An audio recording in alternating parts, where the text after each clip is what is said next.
Hey, welcome back to another episode of the Racing with Ryan podcast. I'm your host, Ryan Stevens. Got a good show for you here today. We are going to recap all the action from the new Smyrna Speedway this past Saturday night, as we actually got the full show in for the first time in a while. Forecast did not look good much of the week. Heck, even leading into Saturday, there's plenty of questions on whether we were going to be able to race or not, and the questions were answered later that night with a yes, we can, and yes, we will. So, good to get that show in, and we're going to recap it all here on the show. Plus, we'll touch on the NASCAR event over at the Naval Base in Coronado. Interesting, to say the least. I just don't feel like these street races are my favorite thing. Didn't hate it, didn't love it, and we'll talk all about that in the back half of the show. But first, before we get into everything, got to thank our great sponsors here on the show, including Paramount Medical Billing. We missed their car being in attendance. Hank Baker, looking at the weather, they kind of sat things. They sat things out this week. We also thank Ken Copley. Haven't seen Ken race in a while, so we're definitely missing him. Although we did have a good field of E-mods this past weekend, so we'll talk all about that as well. We also thank Dual Lawn and Tree. Doug Samian got behind the wheel of the 04 this weekend in the Bomber B event. Of course, we'll talk about that as well. We also thank F&F Racing. Good to see Aaron Foy out on track in his new Pro Late model. Also cool to see the podcast riding along the side of that machine with Speedway Video right next to it. It's pretty cool. Aaron does that because he appreciates the media that we provide. So we appreciate him as well. And also, of course, the Splish and Splash swim program. It is summertime. If you know somebody who needs lessons or have a kid, child, any skill level, you want to get some good swim lessons from the best instructor I know, that is the Splish and Splash swim program. Let me know. I'll get you in touch, and we can get that going for you. So, speaking of getting going, let's jump right on in. Head on over to New Smyrna's website here. Pull up the results from this past week. And another thing we're going to do is we're going to look at the point standings of all the divisions that ran this past weekend. So starting at the top here with the Pro Late models, good field of cars, all things considered. We had 12. Missing Matt Montanari this week, and the 0-1 Dylan Williams, I guess he was on vacation. Picked a rough weekend to go on vacation, but 12 cars, could have been 14, which would have been a little bit better. But 12-car Pro Late model race, it was a fine event. Decent showing, had a couple of surprises. 33 Nate Smith made his debut. Good to see Logan Mizaraka back. Most everybody else, regulars. We did have the Brit Motorsports team down here with Cole Anderson and Bowman Mayhew. So that was kind of nice to add some extra spice to the field, and really cool to see Cole Anderson back behind the wheel of a Pro Late model for the first time in several years, knocking the rust off. I know he's been doing some dirt stuff. I firmly believe we've seen a lot of asphalt to dirt. I think that's going to come back the other way here pretty soon.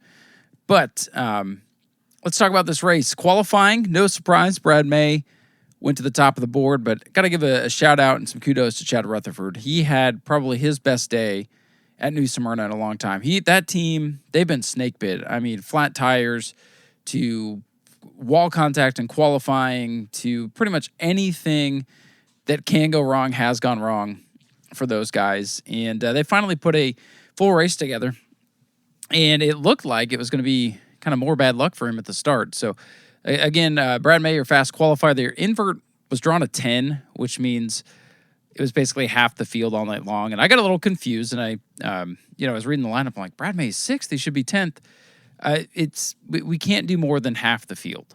So we would have had to have 20 Pro Lates for it to have been a 10-car invert. And I thought, 10, there's more than 10 cars. I confused myself because sometimes numbers and I don't get along. So 6-car invert, and that would put, believe it or not, Cole Anderson on the pole. He would lead for a little while, and it did not take long for the action to get going. Bowman Mayhew made a bold move going into turn number 1, spun Tim Sozio up into the outside wall just a little bit, and a couple of guys went piling in. Chad Rutherford did get damage in this. Nate Smith got damage in this. couple of guys. We're lucky we didn't wad them up big time because that was looking like it could have been a rear clip for Sozio.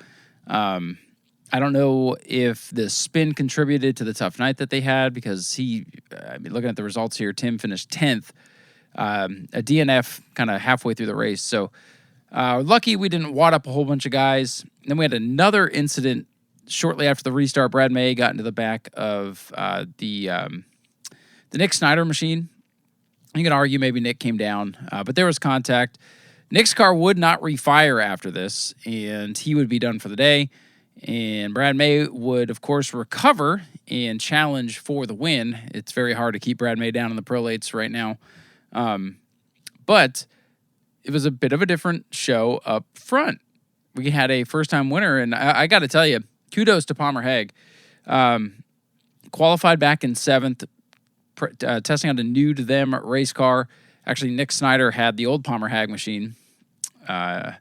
So it's kind of interesting with the 255 cars out there, but Palmer didn't qualify all that well. Kind of not an afterthought going into the feature, but I'm thinking, probably top 5, But he was able to get up through the field and establish a nice lead and hold off Brad May, and Palmer Haag picks up his first career Pro Late Model win here. And I will tell you, going into the evening, it looked like the top contenders were probably going to be Brad May, Cole Anderson, and Tim Sozio, just based on names and how things have gone this year. And, it was close to that. But Palmer Haag surprises us and gets that first win. I think it's going to be first of many. Once you start clicking off wins here at New Smyrna, you can pretty much go anywhere with confidence and put up a good showing. So always like a first-time winner. Fun way to start off the main events, of course. And congratulations to Palmer. He's come a long way since his truck days and sportsman days. And I think the kid's very, very talented, and he's got a good team around him. So congratulations to Palmer Haag picking up his first career win. Brad May did have to settle for second, but another good run for the veteran. Cole Anderson, in his return, led some laps early and held on to finish in the 3rd position. Chad Rutherford, I mentioned him at the beginning. Outside pole sitter, if you will, second fastest qualifier, really. Got involved in that dust-up early in the race, but battled back for 4th. Bowman Mayhew would finish 5th in his New Smyrna debut. It was kind of an up-and-down day, but finishes in the top 5. And Logan Mizuraka finished in the 6th position. Had some motor issues, I was told, throughout the day, but able to salvage a 6th in her return. Respectable run for the 61 team. And then Stephen Redditt in 7th. Boy, he had a lot of fun racing with Nate Smith. It was fun to watch those two. Stephen's he's the veteran. He knows what's going on. Nate Smith, the rookie, they were racing each other. I think Stephen Redditt probably had the most fun he's had since he started racing this car over the past several years. That was fun to watch. Redditt did get 7th. Nate Smith did get 8th. Aaron Foy in his Pro Late Model debut would settle for 9th, but I think the team was just looking to get some laps, get used to the Pro Late Model. And I think eventually they're going to get better and better, but this race for them was all about just getting out there. Tim Sozio, we talked about him, got spun early and did not finish the race. He was out in 10th. Eugene Tuminello, 11th. He was running up inside the top 5, and then he had mechanical problems past the halfway point. So tough break for Eugene. It's been a tough season for the 35. And then Nick Snyder comes home in 12th. Was up front until he got spun out and ending his day. So that was the Pro Late Models. Our other co-event, a little bit disappointing with the modifieds. I go back to my critiques and criticisms from a few years ago with the big modifieds. I just don't understand why they continue to get a push. It's the same thing we see all the time with them, and I'm very appreciative of the 8 drivers that did come out. Definitely missed Jerry Simons. Thought he was going to be there, but apparently not. But, now it's, we gotta make a change. So we make a change. We go to modify to mayhem rules. It doesn't really bring any more cars. I mean, it helps in a way because it brings a couple of guys. But, 8 cars, 60 laps for 2,000 to win. I think they paid way more than the Pro Late Model race did. I failed to see the benefits here of a class that, when you look at it, 1, 2, 3, 4. There was 4 regular guys. Bruns, Held, Green, Tucker. They're going to be there, pretty much race in and race out, right? and then only 4 other drivers came, you know, I like the modifieds. I really do. I thought Speed Weeks was great this year for them. It was actually fun to watch. It was a thrilling championship battle. The Modified Mayhem deal added a lot of oomph to it, and it's what the modifieds needed. So I was hoping that, now I didn't expect 20 cars, but I expected double digits. I truthfully did. It's just, man, these modifieds are tough. And if you look at all the other tracks around, I mean, there's a lot of tracks, modifieds, you better show up or we're not going to have you on the schedule. I just don't understand why so much effort went into, this meeting that they had and adding extra races when it just seems like the other divisions, I mean, the super late models have been taken off that Thursday race before the Coke 600 or the Coke 400, and there was no effort put into that event. But yet the modifieds, they added events and they're trying to, I get it. Guys like Simons, Bruns, Tank Tucker, Shane Held, man, they've been around forever, and you still want to see them go.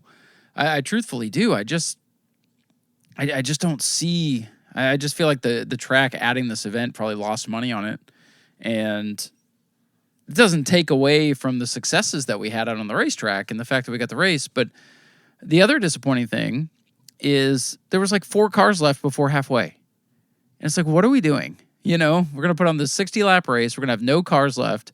It just kind of dragged down that portion of the show. Obviously it was unfortunate. Richie Smith got spun out early. I think he could have kept going, but probably felt like at that point with the damage, it wasn't worth riding around for 50 laps. And he parked it early. Dwayne Dempsey, the practice that they got the other week, that car didn't sound good when they did their hot laps. It didn't run well, and he finished 7th. Tank Tucker, he was taken out in contact with Matthew Green. Tank was not very happy. And listen, I would not want a guy named Tank mad at me. So, that all happened. Then Matthew Green, he had problems. So half the field was out. And when you take Richie Smith and Tank Tucker out, and Matthew Green, who's getting competitive in that 15, I think, if he keeps getting seat time in that car, he will be up there too. That only left you 2 competitive cars, Bowman and Van Deventer. And Bubba Van Deventer led for a while. Brad Bowman got by him. Then we had a late restart, and that's when things got a little bit chippy.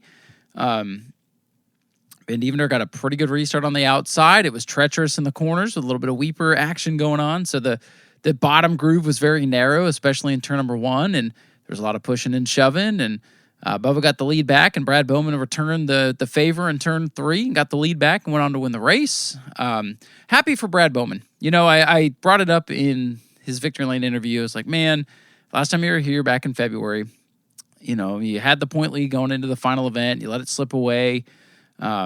Winning always feels good. Hopefully this helps. I know it doesn't, quell the fact that you didn't win the Speed Weeks championship, but a win always feels good. And he's such a good sport. He's had some frustrations here. A couple of years ago at Speed Weeks, had a receiver that wasn't working. He got called off the track, lost out on a championship then.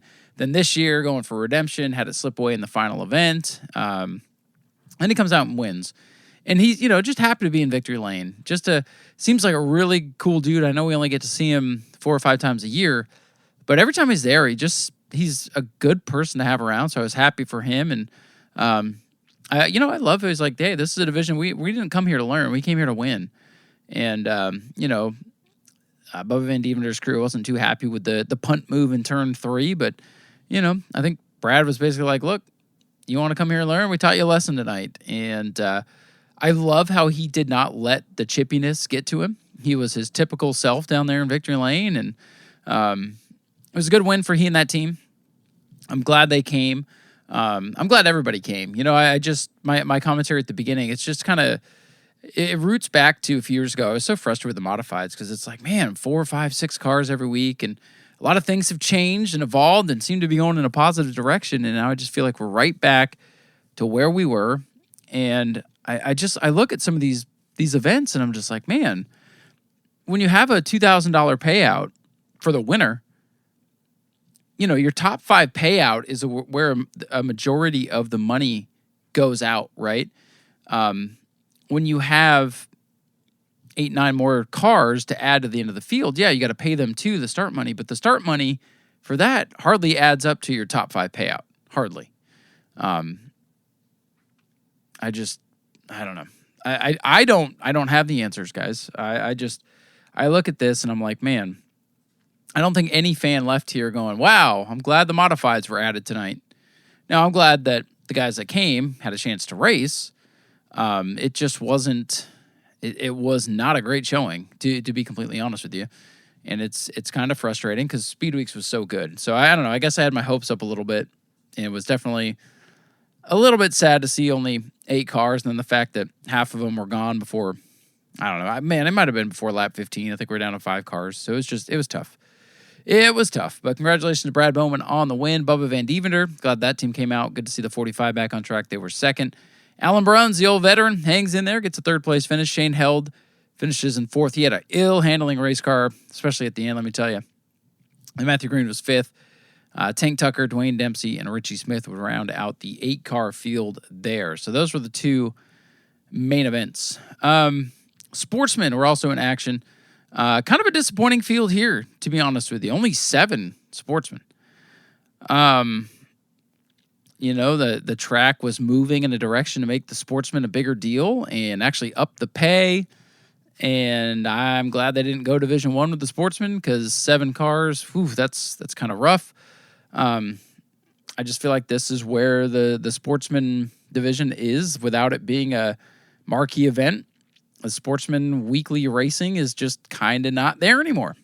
It was our usuals, to be honest with you. Good to see Blake Clouser come out. Good to see Trace Reed out there. He's a rookie. He's learning. But you take those 2 away, we have 5 cars. Boy, that's tough. The race wasn't much to write home about. Blake Clouser started on the outside pole and much of the way. Picked up a win. Glad to have them. He kind of made a reference to quote-unquote Cheater Nation in his Victory Lane interview. Palmer Haag, Zach Curtis, all part of that. So I guess you could say it was a good day for Cheater Nation with Blake Clouser picking up the win here in the Sportsman race. At Sportsman at the end of the night, clean and green for the most part. Actually, yeah, I think it did go clean and green. Donovan Ponder would take over the point lead with the absence of Matthew Green, who focused on the modified this week. Ponder's point lead, which we're going to look at in a little bit, is pretty healthy at this point. Dylan LeBeau was third, Andy Nichols fourth, fifth for Chase Simons, Sean Fitzgerald sixth, and Trace Reed rounding out your field there. And a less than stellar result for the sportsman. Now, a couple disappointing races, right? But then the E-Mods came out with a big field, 13 cars. Good to see. Missing Ken Copley. But pretty much everybody else was there. We did have some late arrivals, which, with the weather like it was, I can understand why a few people probably stayed home because it's tough to tow all the way out and not going to show in. But I was glad to see that the E-Mods definitely came ready to go. And it was a good race. This definitely could have been a, one of those races where we wreck a lot of stuff. We did have a big spin. We had a near disaster on the back straightaway. Poor Jonathan Menninga, the rookie driver, got loose off turn number 2 and was sitting broadside on the track as Michael Mark and Max Wheeler came through. Michael Mark gets his car woed up. Instead of clearing out Jonathan Menninga, makes minor contact that unfortunately did take those 2 out of the event. Max Wheeler spun to avoid and was then in contention for the win before poor Max missed a shift on the final restart that kind of solidified the deal up front. But with this good field, there were some great racing moments, a couple of scary moments as well. But I was really worried because we've seen this with the E-Mods in the past. We get, 12, 13, 14 of these things. We wreck half the field, and then it takes half the season to build them back up. So I'm glad that for the most part, most can move on to the next event, and we'll see him again. So good win for Bubba Van Deventer here in the 1 car, got some redemption. Obviously, had a car good enough, in my opinion, to win both of these events, but got the prelim, if you will. So, he and that team, good to see them come out. They've made a long trip to be here, and it was good to have that other car in the field, and Bubba gets the win for his troubles. Dalton Simons comes home in second. Carson May, one of the championship favorites right now, came home with a solid third-place run. Max Wheeler started back in 13th spot as the most recent winner. Came up to 4th, like I said, in position to possibly win it. Missed a shift on the final restart, but a 4th-place result, not bad for the rookie. And then Dale Howard, boy, he just continues to... He just hangs around, man. He's there. He doesn't have the best handling car, maybe not the fastest, But pulling off a top 5 results in a big field of cars is nothing to shake his head at. And he was the last guy to get there. I remember walking through the pits when I first got there. I'm like, man, we're missing Dale. He's normally up here in the fence in turn 4, and saw him towing in. I think they were weather watching. So I'm glad he made it. He was lonely up there in that little spot, little concrete pad off of turn 4. Dylan Sale, tough break for Dylan. Finished 6th in the event here, but I think they might have gone through another motor or had something break there on the last lap or coming to the white or something like that. So he would coast to a 6th place finish, but hopefully the damage isn't too bad. Michael Say in the 5 car, no longer in the 45. He was in the 5 this week. He was 7th. Bruce Packard, good to see that car back. He hit the wall hard a couple months ago. He finished 8th. Jonathan Menigo, we mentioned him, involved in the wreck. Finished 9th. Michael Mark, last year's champion, back in 10th. So the title defense for Michael is going to be an uphill battle. Curtis Robinson, 11th. Bruce Gate, mechanical problems, 12th. And poor Rex Hollinger had some wiring issues. Car didn't want to go. And he got credit for the start, but he really didn't complete many laps. And from what I'm seeing, it looks like he's going back to concentrate on the sprint car, which is a shame. I like having Rex in the field, and Rex is a fun guy to have at the track, and it just didn't go his way. So that was the E-Mod. 602 mods would actually kick off the feature action. It was a pretty good event. They had 10 cars show up. 9 would start the feature, and things got a little bit wild. We had a good battle going between Shane Held and Christopher Hatton. If you've seen Speedway Video screen grab, it was such a cool shot of those cars locking wheels and spinning out in tandem that he used it as the thumbnail. So those two tangled, which really opened up the field. And Chris Hatton, how about the old purple people eater? That purple machine finally gets to victory lane. He's been running so well. When he first came out with that car, that thing was not very good. But they have worked on it, they have wrenched on it, they've tuned on it, and now Chris Hatton is a winner. He was able to hold off Christopher for the victory, so Christopher came charging back. There were some issues with Shane Held. I think he spun out coming to the checkers. He was having issues getting lined up where he's supposed to be. I know one fan, as he was leaving, was not impressed with the 33's performance on the night. But some days you have good days, some days you don't, and it was a good one for Chris Hatton as he wins it. Christopher Hatton, 2nd. Jared Hatton was 3rd. 4th was John Lozniak. Good to see that 16 car and Ed Nash Racing out there. I think they work on that car. They'll be contenders.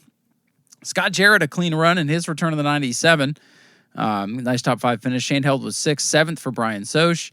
Greg Newman was 8th. James Williams 9th. And John Hatton did not start the main event. Bomber Bs were also in action. Man, I'll tell you, I was a little bit surprised when we got to the racetrack. There was only like 5 or 6 Bomber Bs.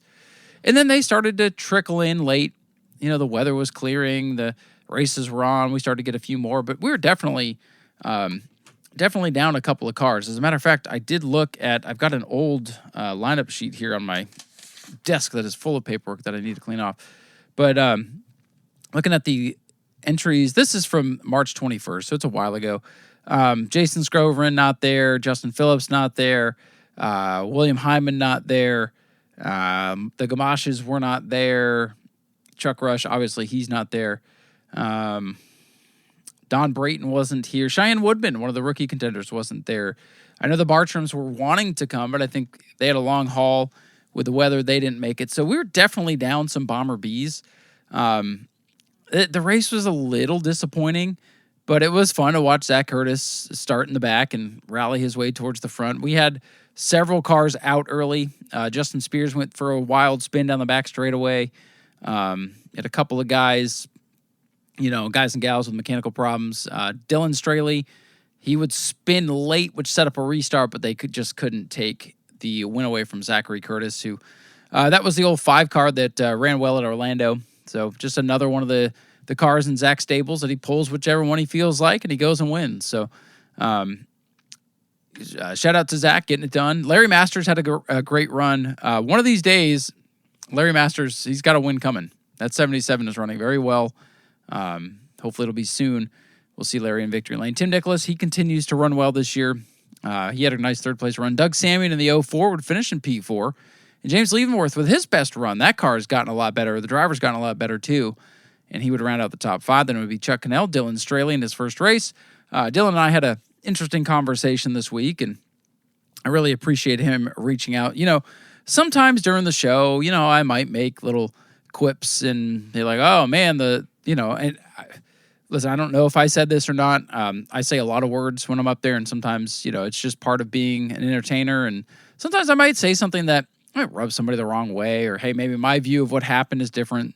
But, Dylan reached out to me Saturday night and said, hey, I didn't appreciate, what you had to say about me. It was my first race. Track was a little bit wet. And I'm thinking, man, I didn't, purposely go out there and, try to dismantle a kid. And I'm like, first of all, I don't really know him. And I'm just thinking, I kept thinking back, I'm like, man, what did I say? I was thinking, well, the 24s were kind of struggling. Maybe I said, something about lapping the slow cars, because James Leavenworth has it on his car that says the slow guy, when he misheard me say he's down in the slow groove. And I just kept racking my brain. I'm like, what did I say? And I apologized to him, and I said, hey, sometimes I go into entertainer mode. I was probably just, trying to get the crowd to pop a little bit, and just, and I couldn't remember what I said. So I didn't want to put words in my mouth or anything. So I was just like, hey, if something I said was, rubbed you the wrong way, I do apologize. It wasn't meant to be personal. I wasn't attacking your character or anything like that. And then, I went back and watched the Speedway video, and when he spun, I even said something like, hey, kudos to him for not making that worse than it was, because we've seen a lot of wrecks when the nose is pointing up towards the wall, they'll knock that wall down back there, and they'll be done for a while. So, and then I'm racking my brain, maybe I said something like, oh, the slowest car in the field spins and erases Zach Curtis's lead. And I think I said something along those lines, not to pick on the kid, oh, he's so slow, but, just kind of setting up the story, isn't that how it goes? The fastest car's got the race won, and then the guy in the back, or the slowest car, causes a restart. But then Dylan reached out to me. He's like, yeah, I just went and watched Speedway video, and you actually didn't say, he's like, you didn't say, I guess he had buddies in the pits, and maybe they misconstrued what I was talking about. So I just thought that was a cool conversation, because listen, sometimes I do go into entertainment mode, and sometimes when a guy acts a fool, like Tony Bromley, I'm a huge fan of Tony Bromley, but there was that race he came out and acted like a fool, and I'm just like, I don't care who you are. When you act like that, you deserve to be parked. And it's nothing personal. It's just part of it. Sometimes I got to tell the story of what happens on track. Hey, driver number 33 is acting like a fool. Driver number 45, he needs to be parked for hitting that guy under caution. And maybe those are friends of mine. Maybe they're people I don't know, but that's just, and sometimes I go entertainment mode and make a joke. But again, it's just commentary. It's nothing personal.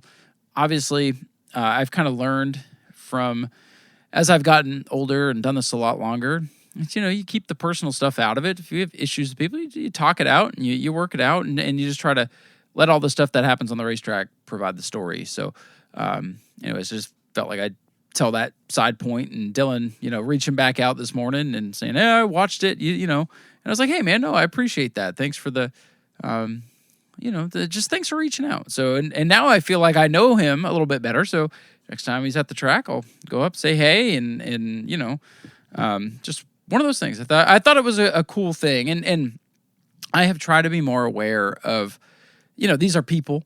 I'm not trying to hurt anybody's feelings. But anyways, good run for Dylan nonetheless. He finished in 7th. 8th for Spencer Dean.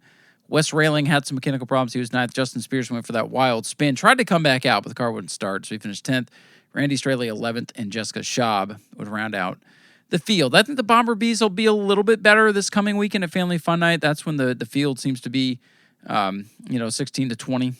So hopefully it's a little bit better turnout. But that was the night at New Smyrna. All in all, not a bad night. Pretty efficient show. I mean, we were done at a decent hour. We had a lot of racing. I mean, the main events were 120 combined laps. Plus, we did heat racing. We did qualifying. We did all that other stuff. The weather came through, kind of messed up practice a little bit, but didn't halt the show. And everybody did a good job. We needed a good show, and this was a good test because this was a busy show. This was a lot going on. 2 main events. We were able to get through it and not have too many problems. I mean, there was a couple of snafus here and there, and I think we're back in rhythm here. So this weekend we do have Family Fun Night coming up, 80s edition. We got those double features for the trucks, Bomber A's and Ground Pounders. I just want to kind of take a moment here and first of all, congratulations to all the winners. Way to go, Cheater Nation! You guys, all 3 of you, Curtis and Haag and Klaus, you all got your wins. That was cool. Excuse me. I was going to make sure stay hydrated during these things. But anyways, this Saturday with the makeup features, Pro Trucks. We will resume your race. I think the last lap was lap 4 that was complete. So I think we're going to restart from lap 4. There will be 4 laps complete. The restart order, as I said a few weeks ago, going to be based on what the restart order was after the pileup. And the scores will get y'all lined up and what they say goes. As far as drivers that were not here, from what I was told, the starting lineups are set. We ran the heat races, so those lineups are set. Those drivers that qualified in are going to start where they are, and that's the field. Now, anybody that wants to join, I've been told that if they want to, so funny, I'm getting an audio call here that I'm not going to be able to take because I'm recording, but it's Dylan calling me. So I've literally talked to, what, hang on. Hello? Hey, buddy. It's Dylan. I was wondering, with the Bomber A's, would we be able to run a mini stock if we put on the Bomber A tires? And if it's underneath or above that 24-second, will we be able to run that? I first of all, I just want you to know I am recording my podcast right at the moment. I can cut this out if you want me to, but I was actually talking about the Bomber Bs a second ago, so I picked up your call. Honestly, that's something that you would want to talk to the tech guy about if you want. I can send you his number, and he can give you the yes or no on that. Yes, sir. If you could, please, because we don't want to go out there and buy it and then not be able to run it. Gotcha. You know what I mean? Yeah, I think most anything 4-cylinder qualifies, but definitely make sure with him before that. When I get done recording this, I'll shoot you his number, okay? Yes, sir. And good job the other night, by the way. Okay. All right. I will I'll send you that in a little bit. All right, you have a blessed day. All right. Thank you. Yes, sir. There you go. Little impromptu phone call. I did have to let him know I was recording.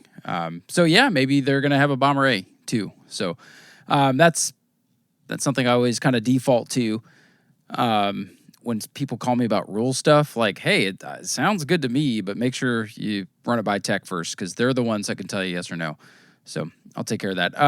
Back to what I was talking about. I thought maybe he was going to want to pop onto the end of the Bomber A field. So what I've been told, for other drivers to be able to start the makeup feature, the entire field, the entire qualified field would have to say, yes, they can start. They got to go to the back. The trucks are going to be tough. We're 4 laps into the race. I feel like if anyone else is allowed to start the truck race, I got to be 4 laps down.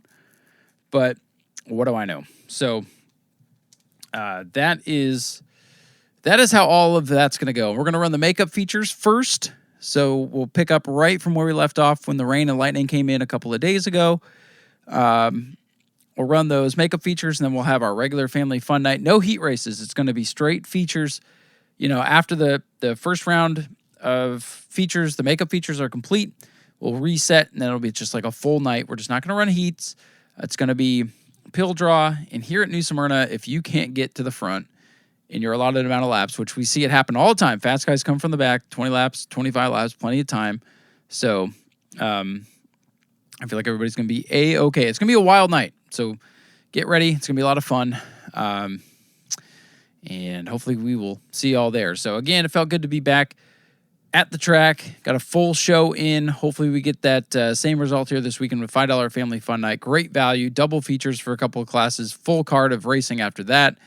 And 80s fun too. I'm going to try to build like an 80s music playlist or find one that's appropriate. And we'll have a little bit of fun. So that is what's coming up. Plus, after the 4th of July break, we have the Shark Bite Pro Late Model 60. So the Shark Bite returns, and we got Midsummer Mayhem on July the 18th, which features the modifieds, trucks, super stocks, bomber rays. That'll be a lot of fun. So a lot of good stuff coming up. And up next, we are going to talk about the NASCAR event at the Naval Base in Coronado. I've seen some mixed things, but I'm going to tell you all about what I think about it. And I'm going to go ahead and pull up the race results. Actually, we'll start with the Truck Series race because it was pretty entertaining.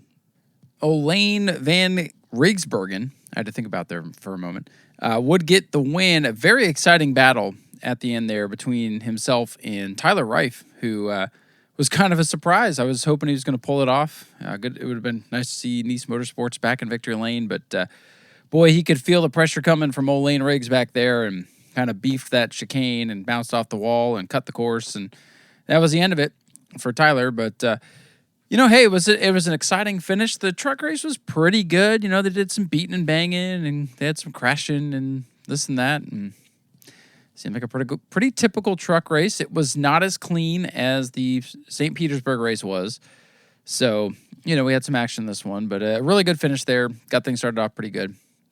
Then we had the Xfinity race on Saturday. I remember coming home from the races. I put the kids to bed, and usually to decompress, I usually come home and try to relax for a bit, but I saw the broadcast was some 5 hours long, and obviously I'm like, well, something must have happened in this one. With the power of fast forwarding, I can make a 5-hour broadcast go by in 2, but still, I will admit that I did not make it through the full thing Saturday night. I had to finish it on Sunday. Obviously, the big story in this one was the huge crash that took out Sam Mayer bounced off the wall and took out Anthony Alfredo. And, it looked like a super speedway crash because those guys bounced off the wall. They knocked the wall down. And then behind them, cars are just spinning left and right. It was definitely pretty wild. Huge wreck there, and did not expect it. It was kind of a jump scare moment. And I kind of set the scene for the rest of the race where had a good battle up front. Looks like Carson Kvapil was maybe going to win the race, and he gets dumped by Taylor Gray, and Austin Hill goes on to win it. So not the most popular of winners in Xfinity, but good for Richard Childress to get a win after, the whole Kyle Busch deal. Feel good moment for the team if you don't like Austin Hill that much. He did pick up the win on Saturday. However, Sunday, he would be a big story. We had a very similar crash on Sunday to the one in Xfinity. Same spot in the racetrack on a restart. This was the big moment of the race, so we'll just talk about it. Austin Hill kind of overcooks the entry and puts Connor Zilic in the wall, which then he ricochets off the wall, takes out, took out SVG because, of course, I saved SVG in my 36 for 36 specifically for this event. It was a choice I made at the beginning of the event, or at the beginning of the season, and lo and behold, it's just like Tyler Reddick. I finally use him, crashes out. Then I finally use SVG on an event that he was the favorite at, and he crashes out. So that was definitely the turning point of the race, which kind of blew it wide open. The race was pretty straightforward up to that point. SVG led for a bit. Ryan Blaney led for a bit. It was entertaining in the fact that, we hadn't gotten to the point of the race where we really knew how all the strategies were going to play out. So everything was still up in the air. And then the big moment happened there. And boom, everything just kind of explodes, takes some of the contenders out and opens the door. And at that point, I was convinced because Larson had a pretty good run going. So I kind of looked at who was left and who was running competitively. And I'm like, man, I think Kyle Larson's going to win this race. And then we had Carson Hocevar spin out. That kind of mixed things up a little bit more. And then it looked like Tyler Reddick. I was like, oh, yeah, okay, I see how that's going to play out. Looks like Tyler Reddick is going to win the race. And then all of a sudden, here comes Corey Heim. And it's like, wait a minute. Corey Heim is supposed to be in the field. No, obviously, hey, if you got the car, everybody wants to go out and win, right? But the whole idea for Corey Heim this year is develop, get lap time, get comfortable behind the wheel of his car. And nobody, not to diminish Corey Heim's talent, I think he is beyond talented. He's going to be a superstar driver in Cup if, things play out the way they're looking like. But nobody expected Corey Heim to be a competitor, a contender for the win in this. Maybe a sneaky top 10. Strategy goes right and, keeps his car clean. I remember this is a guy that did not qualify at Chicago last year, shockingly. Obviously hit the wall in his run and that knocked him out. But this was, if Corey Heim was going to win this year, it'd be like, he won a plate race or, Bristol or something like that. But nobody saw this coming. Boy, Tyler Reddick, his teammate, raced him clean there at the end. They banged a little bit, but Reddick showed the respect. And unfortunately, Tyler Reddick would blow a tire. I think that's who I had on the hot mic pick. So my fantasy weekend is just completely screwed. I'll tell you, like, I was very happy for Corey Heim with the shocking upset to get the victory. But man, I went to bed like, man, feeling defeat because my fantasy team did so lousy. We're going to check the Racing with Ryan podcast fantasy deal here in a bit, see how everybody did. But oh man, not the best week for me. But Corey Heim getting the win was a surprise. We almost started with Tyler Reif getting a surprise win, and we ended with Corey Heim getting a surprise win. So definitely cool for him. And it is a new winner, and it's not going to affect the chase or anything like that. Obviously, he's not championship eligible in any of the series this year, so it's just kind of one of those wins that will stand alone, and it won't be forgotten because he won the inaugural race here, and it was a shocker. So let's go through the top finishers from this race, the 250 at Coronado. Okay, it was the Anduril 250. So, of course, Corey Heim, your winner, led 3 laps on his way to victory. And then Bubba Wallace, how about him? Got to give him a shout-out. Finished second in the race, led a couple laps early, had a pit stop. I remember he had finished his pit stop, and as they were going to commercial, they cut away, and you see his pit crew scrambling. And I'm like, oh, no, I don't think they got that tire on. And then, during the caution, there's a tire on the track. And I was like, oh, I bet it's Bubba's. I bet it's Bubba's. And my girlfriend was like, how do you know? How do you know? And I'm like, remember the pit stop that they showed? And she's like, oh, yeah. And sure enough, they come back, and it was, lo and behold, it was Bubba Wallace who lost a tire. That's a 2-lap penalty. So he rallied from 2 laps down. Obviously, you get the lucky dog. You get back on the lead lap. Still plenty of racing to go if you got a good car. And Bubba rallied and got himself all the way back up to second. Now, I know he was hanging his head a little bit afterwards because he thought maybe, the way everything played out. But, honestly, if he's up in that restart and he gets caught up in that big wreck, he's going to have another terrible points day. So maybe it all worked out the way it was supposed to for Bubba. He got a good second-place run, good points day for him. Larson, who I thought might get the win after leading 11 laps, did settle for third. Zane Smith with a great run in fourth, and A.J. Allmendinger coming home with a top 5 result. Good to see him back in the top 5 in the Cup Series here. Chris Buescher, 6th, a solid but quiet day for Chris. A much-needed 7th-place run for Ross Chastain, who got collected with Carson Hocevar in that chicane incident. I thought the day was done for Ross in that moment, but hey, hangs on to finish 7th. Still don't think he's going to make the chase, but a good day nonetheless. And Riley Herbst, career best 8th-place run, I believe. 23-11 Racing really had a good run. Obviously, Reddick could have made it all top 10s if he didn't get that flat tire. Ryan Blaney was 9th. He led 12 laps early. Then Michael McDowell, who was involved in the big wreck, kind of got spun out there, but still finished in 10th. Good points day for Ryan Preece in 11th. He did win the second stage, so good day for him. Let's check on some other notables. Chase Elliott, 12th. Daniel Suarez, 13th. Denny Hamlin. If you watched the race, you might have forgot he was in it. Just a pedestrian 14th place finish for him. But with Reddick having that flat tire late, the point lead between Reddick and speaking of points, I do need to go back and look at the. I forgot to look at the points for New Smyrna, so we'll do that to close the show. So we're gonna bookend with New Smyrna tonight.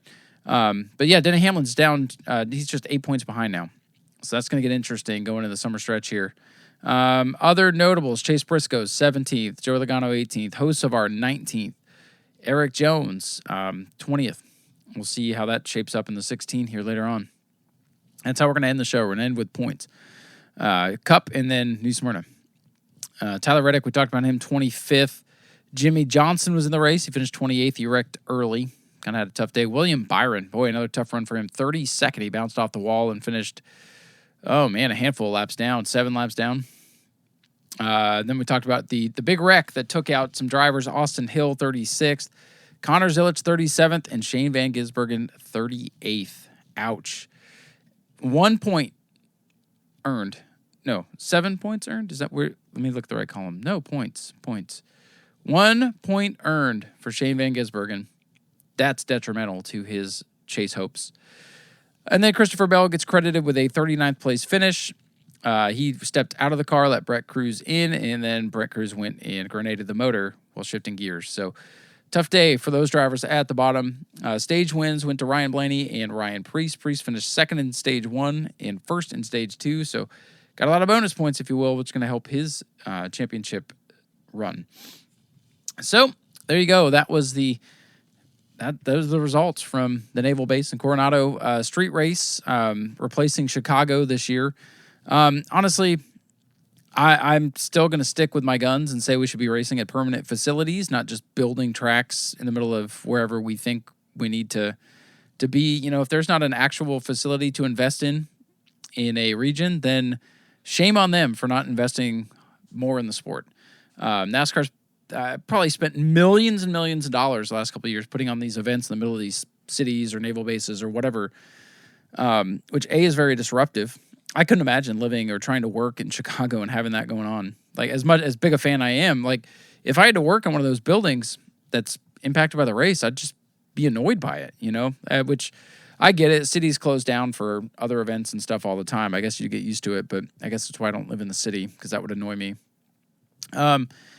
I'd rather see, millions of dollars put into the facilities that already exist, or, are put into facilities like North Wilkesboro to rejuvenate them. We're seeing a lot of short tracks close down and not have events anymore. I'd rather see NASCAR put that money to invest in. We have invested in facilities recently, like Bowman Gray in North Wilkesboro, but I'd like to see that be more of a focus than going to these temporary circuits that, aren't even there. Like, it's not even a racetrack. It's just, it provides an interesting event, but it just, to me, it's not NASCAR racing to me. Save that for the sports cars. I'd like to see us go to new oval tracks, new permanent facilities if we're going to do road courses. Just let's keep it. Let's invest in the actual racing circuits. Let's keep those alive and going well. Let's not have what happened to California Speedway happen anywhere else. So that's my take on it. If we go back, I'm still going to watch it. I'm not going to be one of those, I'm not watching anymore because they're not doing what I like. That's just my opinion. I still was entertained by the event. It just, I'd rather see it on actual permanent facilities, and those are my thoughts on that. So checking on over to the NASCAR Fantasy League. Let me check on the Racing with Ryan podcast circuit here. We're going to go to the San Diego Street Course. How do we all do? I did terribly. We all didn't do that great this week, though. I think a lot of us had probably similar lineups, but getting the win, Cole Trickle Jr. whooped us this week. He had 175. Second place was Zach's Dodge with 143. Then Staffordshire Motorsports, 8-Ball Racing, Bob's Ford's the top 5. Tyler Vickery, Obbs Trackhouse, Big Willie, and then yours truly in 9th. I mean, my fantasy season is just a downward spiral at this point. Yikes. Like, I almost feel bad when I do the fantasy advice section because I'm like, the hell do I know? I don't know anything this year. With the big win, though, Cole Trickle Jr., second in points, trims the lead. Obbs Trackhouse now up by just 90. So Obbs still feeling like Tyler Reddick early season. So he's doing great. Cole Trickle second, Bob's Ford's third overall, 8-Ball Racing fourth, fifth for Zach's Dodge, Staffordshire Motorsports sixth. I'm still seventh. But, man, I just need to get my head out of my butt here, start making better picks. You all look out in Sonoma. Richie Petty, 76 Motorsports, and Bomber 93 running at our top 10. Congratulations to everybody this week. Speaking of fantasy advice, hey, let me tell you my roster from this week because it was pretty bad. Shane Van Gisbergen, obviously. Connor Zilic, boom, taken out in the wrecks. Bad. I had Michael McDowell, who was top 10, and I had A.J. Allmendinger, who was top 5. I left Reddick on my bench, so that it could have been worse. It could have been really, really worse. But Sonoma, I think my lineup will look similar, but definitely not the same. I'll be moving some guys around for sure. Obviously, it's going to be hard to bench SVG this week. Connor Zilic, you probably haven't used him much. If you have, I'm sorry. He's been kind of a letdown this year. But I think those guys are going to be a lot of people starting lineups, and then, you'll kind of look back on last week. Who ran well last week? Is Corey Heim entered? Are you going to take a risk on him? I don't think he's entered, but yeah, I mean, the typical road course guys. Sonoma's more of a typical road course. There's runoff. It's not close confines. It's a permanent facility. We've been racing there for years. I think it'll be a pretty straightforward event. Probably next week, probably not going to be the most exciting on the NASCAR front, but it is what it is. We'll get through it and we'll move on. I'm excited for Chicago coming up here in a couple weeks, going back to the permanent facility in Chicago at the Oval, which is, I feel like we should have been all along, especially with this new car. All right. I told you we're going to end with points. Let's head over. Let's do the 16 here, as there have been some changes in the NASCAR Cup Series points. Let me hit the refresh button on the point standings, and let me tell NASCAR to not worry about my ad blocker. So, I'd already mentioned it, but Tyler Reddick continues. There it is. Continue without supporting us. Tyler Reddick with just an 8-point lead now over Denny Hamlin. Those two are going to duke it out here. We're 17 races in. We have 9 races left before the chase cutoff. So it's anybody's race there between Reddick and Hamlin. Boy, it just shows 2 bad weeks for Reddick. That's it this year. 2 bad finishes. But Hamlin has just been ultra consistent. 1 DNF for Reddick, 0 DNFs for Denny Hamlin. There you go. That DNF's proving to be a huge factor in who's running, doing well in the points and who's not. So Reddick up by 8 on Hamlin. Ryan Blaney is third. Kyle Larson with his third place run up 2 spots to 4th in the standings. I think this is the highest he's been all season. He's quiet this year, very quiet, but still doing very well. And as we saw last year, he hasn't won in forever, but he's still our defending champion. I think he's one we cannot count out, especially come the chase. Ty Gibbs, great season overall for Gibbs. Got that win. He's got 10 top 10s on the year. 4 DNFs, though. That's what's killing Ty Gibbs. But he's still 5th in points. Chase Elliott down 2 spots this week, down to 6th. He was up to like 2nd or 3rd in points a few weeks ago. So Elliott needs to get back up on the snide here. Chris Buescher hanging out 7th in points, leading the way for RFK. Daniel Suarez 8th. He's just doing what he needs to do, and I'm very impressed with Suarez. Hocevar is 9th. Up 2 spots. Chase Briscoe, welcome to the top 10. He's finally climbed his way into the top 10. Let's see. He is about 100 points out of 4th. So I think realistically, you're going to, I know the metrics say top 6. I'll say top 8 probably is where you need to be for the championship seeding. So Briscoe, I think, can get there. He'll be a long shot for the title still, but I think he can get there. Also up 2 spots this week with a great rally is Bubba Wallace, up to 11th in points, gives himself a little more padding here. Still got to watch the DNFs, got to watch the inconsistencies and the mistakes, but Bubba up to 11th. Christopher Bell, been a tough year. It really has been, and things are compounding now with the injury. That last place finish when Brent Cruz hopped in kind of hurting Bell. He's down 2 spots to 12th. William Byron also down 2 spots to 13th in the point standings. I feel like 13th and up, Byron, Bell, Wallace, Briscoe, I feel like they're going to be fine. They're going to make the playoffs, but they better get going. Any more slippage, and they'll be in trouble. Eric Jones, despite finishing 20th this week, up 1 spot in the points to 14th. Austin Cindric up to 15th. And Ryan Preece is now the man on the bubble, up 3 spots this week in those bonus points from the stages, helping his cause. He finished 11th in the race, but the stage results propel him to 13th in the standings. And you know who's fallen out? Shane Van Gisbergen, down 3 spots in a week where people thought he'd go up the standings 2 or 3 spots. He's gone down and out. He is out of the chase. He is 5 points now behind Ryan Preece. 10 points back from Preece, and 18th is Joey Logano. 13 points back is Brad Keselowski. And about, let's see, let me do some quick math here. Carry the 1. 21 points back, and 20th is AJ Allmendinger. I think, I talked about it. The bubble is stagnant this year. It's 16th spot. That's it. It doesn't move. It doesn't go up or down. But the points continue to tighten up. There'll be a couple weeks where it looks like, I think it's going to be between this guy. But with Keselowski's string of bad luck, Joey Logano having a mediocre season, Ryan Preece having a good season, Eric Jones coming to life all of a sudden, there is going to be a nice battle here. I think, from 14th to 20th, we're going to have some battles here, and we're going to have some dramatic moments in the next 9 weeks to keep up with. So checking the danger zone, of course. Michael McDowell down 1 spot. Ross Chastain, okay, he's up to 22nd. He's got 327 points. 16th has 367, so he's 40 points out still. It's going to take some blazing speed this summer, and I don't know if they have it. Zane Smith, I would say Zane Smith still a possibility if he can stay hot, but I think from 24th back, Riley Herbst, Todd Gillen, Stenhouse, John Hunter Nemechek, Dillon, Gregson, Barry. I mean, from Barry on back, these guys are buried, for lack of a better term. Barry, Dillon, Bowman, Custer, Zilich, Ware, they're all done. Hey, Kevin Magnuson, not a big fan of his after Sunday, but hey, he's 36th in points. Yeah. Anyway, so yeah, there's the 16. What do you guys think? Are we pretty well locked in? Who do you think's the last guy in? I think I'm going to agree with what Jordan Bianchi said on the Teardown podcast that Shane Van Gisbergen does not make it. I don't think SVG makes it. I think Priest is going to make it. I don't think Eric Jones is going to make it. I think Keselowski's going to rally and get back in, and we'll see who gets 16th. It's going to be interesting. It's fun looking at the points each and every week. I will say that. So, something I mentioned earlier in the show and forgot to do, I'm going to do it now. We're going to take a look at the 2026 points for the divisions. We'll try to pop in and do points at New Smyrna every couple of weeks here. But Brad May, after this event now with a 16-point lead on Palmer Haag and the Hoosier Pro Late Models, Chad Rutherford third in points, 24 back. Tim Sozio, 25 back and fourth.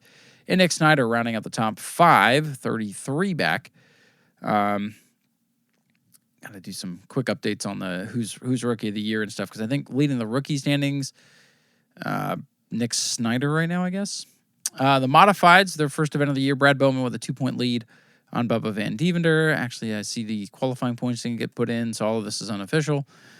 Sportsman, Donovan Ponder now with a 13-point lead on Dylan LeBeau, 22 points on Chase Simons, 28 on Nicholas, and 53 on Sean Fitzgerald. So with Matthew Green, Rice Robinson, Rodney Haddock, all those guys not there, they fall down the board. Going into the doubleheader this week, might as well just go ahead and do this. Nick Provost up 10 on Grayson Greaves and up 17 on Beckham Monopoly. E-Mods, after their event, Carson May with a solid 13-point lead on Dalton Simons. I think that race is going to be tight between the 10 and 14. 13 points, so a lot to make up, but the fields are big enough to where it can swing. Dylan Sale, third. Jonathan Menninga, the leading rookie, fourth. And Dale Howard, fifth for the E-Mods. In Superstocks right now, it's close.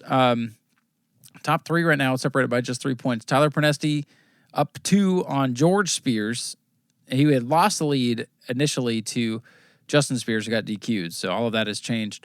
Tyler Pernesti up 2 on George Spears and up 3. I think that'll be what carries the Superstocks for excitement. The points battle should remain tight all season long. The top 3 only separated by 3 points. In the 602s, Christopher Hatton up 11 on Chris Hatton. So son up on father by 11 there. Let me just check one thing here. Okay. Bomber A's going into their double features this week. Stephen Brown up 12 on Eddie Evans and up 15 on Mike Austin. So that'll be interesting. That's a nice little battle. And then the Bomber B's after this event, Tim Nicholas. This is kind of crazy. The points are very interesting. Tim Nicholas up 46 on Randy Straley and 48 on Larry Masters. That's pretty wild. Zach Curtis, 4th in points. Dustin Higdon, who missed out this week, is 5th in points. Wow. Very, very interesting. Ground Pounders, they kind of do their own thing. Mod Minis racing this week. Mark Brote is up 5 on Brad Blanton. So we'll see if that continues. So there's your points update. Like I said, it felt nice to have a complete showing at New Smyrna. I hope that momentum continues. I think we definitely, we had our pants down after the war on 44, and we tightened the belt this week and had a much tighter show. And it was fun. It was long, but it was fun. It was long, but it didn't feel grueling. Some of those events, man, I leave and I'm just whooped. This one felt good. And I'm looking forward to getting back out there for Family Fun Night featuring double features with the trucks, Bomber A's, and Ground Pounders. Plus, we got Bomber B's, we got Super Stocks, we have the Mod Minis, and Spectator Racing, too. So all of that for $5. Cannot beat that value. We'll see you out there at the Speedway. Congratulations to all the other tracks that got in. Congratulations to all the winners this week. I haven't had much time to see what went on around the state, but get out there, support your local short tracks this weekend. There's a lot of great racing to be had, and we'll come back next week and recap whatever we can, including the NASCAR action from Sonoma. So y'all take care. Thank you to our sponsors. Thank you all for listening. We will talk to y'all next week, and with that said, take care and vroom vroom on.